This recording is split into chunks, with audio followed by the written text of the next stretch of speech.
K. Srinivas. I'm discussing about the Contract Act 1872 and the agency sections 182 to 238 in particular. In the last video, I had discussed about some of the modes of creation of agency and some agency by ratification and some of the case laws. So before I could proceed with the next sections, just I want to recap what as I discussed in the last in a nutshell. Creation of agency can be done by application of law. Relationship orders between one person due to provisions of applicability of law. Examples I had given that partners of a partnership firm or agents.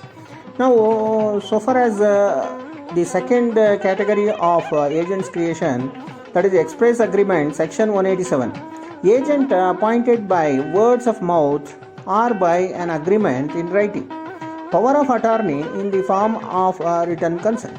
Then third category, that is implied agreement, section 187. We have to deal with it in full.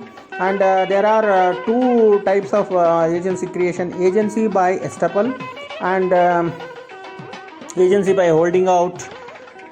Then agents by holding out and agency belonging to another, and husband and wife relationships are all coming under agency for necessity. Then property belong to another is also agency by necessity. Then agency by ratification, section 194 to 200. We dealt this in particular in with conditions of ratification on others. When a person acts, let us see one by one.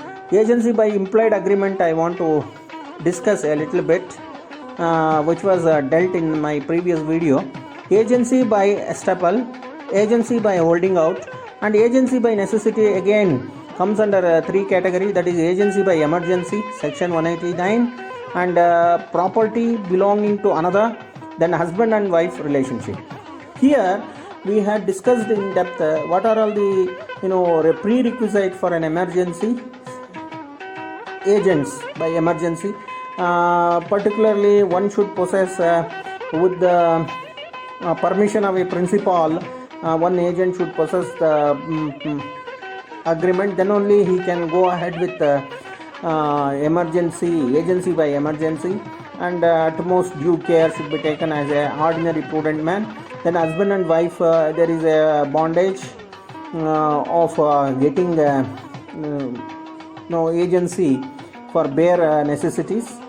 Then agency by holding out, I had also discussed about agency by estoppel and agency by holding out in my previous video. So as a recap, I would like to tell you that agency by implied agreement can be done in three ways, out of which agency by estoppel and agency by holding out comes one and two categories. Then agency by necessity again divided into three main categories, that is agency by emergency, property belongs to another, then husband and wife relationships. So I also given in my last video some of the case laws. Basically Loon Karan Sohan Lal versus Firm John and Company, All India Reporter 1967 has become one of the case laws. Now let us come to the next video. Last time I had discussed agency by ratification, sections 196 to 200. Then how ratification is can be done was also discussed in depth in my last video. This is just the gist of it. The conditions of valid ratification, I told intention of agent must be bind the principal. There should be act capable of ratification. Then ratification of illegal act is void and ab initio, that is initially it will become void. Then ratification should be should not ignore the third party. Third party should not put to loss. Then the whole transaction to be ratified. Now I'll come to kinds of agency. First one is public agents. They are also known as public servants. They are the persons, their duties under the control of the state. Then second category, that is private agents. They represent individual or companies. And third is home agents. They represent individual or companies. Then foreign agents, they represent inside a country. Then general agents, they perform their duties on all matters pertaining to trade. Then special agents, they are in particular and special transactions. Then mercantile or commercial agents, that is brokers, factors, auctioneers, dealer agents. Then non-commercial agents, commission agents, estate agents, house agents and law agents. Then co-agents, they are along with the principals. Then such agents, they are appointed by, that is sub-agents. They are appointed by agents in certain occasions of necessary. Then substituted agents, this agent is one placed for or under another to transact. Then ostensible agency, I had defined in the last video about ostensible authority. An agent act was within the scope of this apparent activity. All the meant in that for the appeared authorized. It appears authorized. So that is ostensible agency. Then so far as ostensible agency is concerned, I had given the definition in my last. Hello, I am M.K. Srinivas.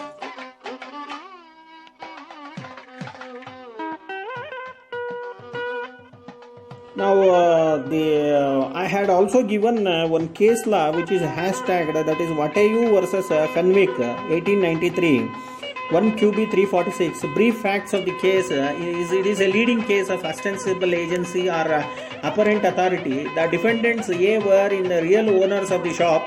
They appointed B as a manager. A told to B not to take any credit from the suppliers and to do only cash transactions. C, a cigar supplier, used to supply cigars to B on the credit basis. This was continued for a long time. After some time, A found it and warned C not to supply cigars on credit. C demanded the old balance. A declined. C sued A. The Queen Bench held that ostensible agency was created by the act of A and A was liable to pay the old balance to C. Apparent authority. An appearance of authority may arise from the course of dealing adopted in a particular case. The implied authority is real authority, the exercise of which is binding not only has between the principal and the third party, but also between the principal and the agent. It differs only from an express authority is that it is confirmed by no express words. Hello, I am Srinivas. I am just going through the... Now, the apparent authority and appearance of the authority may arise from the course of dealing adopted on a particular case. Implied authority is the real authority, the exercise of which is binding not only as between the principal and the third party, but also between the principal and the agent. It differs only from an express authority in that it is confirmed by no express words, but it is to be gathered from surrounding circumstances. The term ostensible authority, on the other hand, denotes no authority at all. It is a phrase conveniently used to describe the position which arises when one person has clothed the another or allowed him to assume an appearance of authority to act on his behalf without actually giving him any authority, either express or implied, by which appearance of authority a third party is misled into believing the real exists. Now I have to discuss about substituted agent, that is section 194 to 195, and this kinds of agency is depending on the relationships, the nature of agents. There is also undisclosed principal, then disclosed principal, all those things we will discuss in the next slide. Now sub-agents, this is a section from 190 to 193.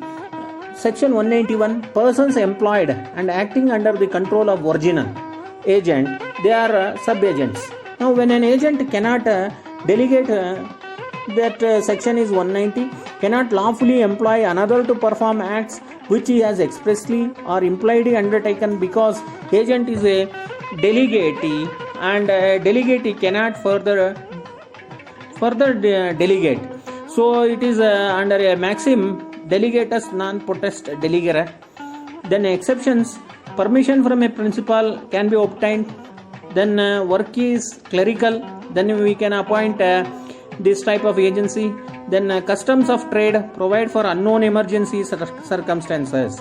Then representation of principal by sub-agent properly appointed. Section 192. Principal as regards third party is bound and responsible for his acts. There is a small interrelationship between sub-agent to agent, agent to principal. Now you just there is one explanation there, just adjacent to that principal, that agent responsible for the acts of sub-agent here. Then sub-agent is responsible for his acts to agent, so he cannot directly connect it to the principal, but whereas here it shows that sub-agent connected to agent, and the agent is again connected to principal, but there is no connection between the sub-agent to directly to the principal. So therefore it is said agent responsible for the acts of sub-agent. Then sub-agent is responsible for the acts of the agent. Then third category, agents responsible for sub-agent appointed without authority. Section 193. Principal as regards third party is not bound and not responsible, that we can say. Now principal, agent, sub-agent, there is a relationship. Then agent responsible to principal and third parties. Then sub-agent is answerable only to agent. So this is one of the slides which is explaining about the sections 190 to 193 about sub-agent sections. And there is one illustration